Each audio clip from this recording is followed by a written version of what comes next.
में चंदू नाम का एक गरीब किसान रहा करता था। वो गरीब था लेकिन बहुत ईमानदार था। वो हमेशा मेहनत करता था। शायद भगवान उसका इम्तिहान ले रहे थे।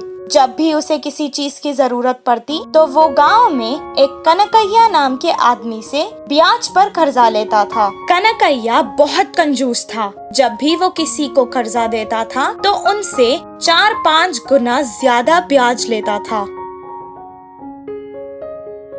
एक दिन चंदू खेत में खड़ के सोच रहा था कि वो इस कर्जे से बाहर कैसे आए।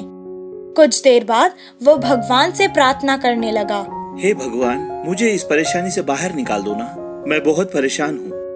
प्रार्थना करने के बाद जब वो काम करने जा रहा था तो उसके पैर को कुछ लगा। जब उसने उसे उठाया तो अचानक उसके सामने एक देवी प्रकट हुई और उसने कहा, चंदू, ये एक जादुई बक्सा है। इसमें तुम्हें एक सोने का सिक्का मिलेगा और जब जब तुम उस सिक्के को बाहर निकालोगे तो तुम्हें उस जगह पर दूसरा सिक्का मिलेगा। जितने सिक्के की जरूरत तुम्हें है उतने ले लो और फिर इस बक्से को तालाब में फेंक देना। लेकिन एक बात का ध्यान रखना, अगर तुमने बक्सा फेंकने से पहले सिक्के खर्च किए तो वो बक्सा और सारे सिक्के गायब हो जाएंगे। इतना कहकर वो देवी वहाँ से गायब हो गई। वो बक्सा लेकर घर वापस चला गया।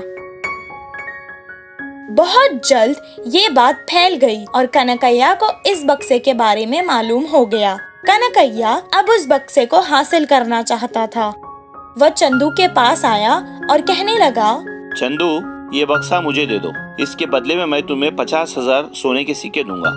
साहब, मुझे ज्यादा पैसों की लालच नहीं है। आप मेरा पुराना कर्जा माफ कर दो और 500 सिक्के मुझे दे दो और इस बक्से को ले जाओ।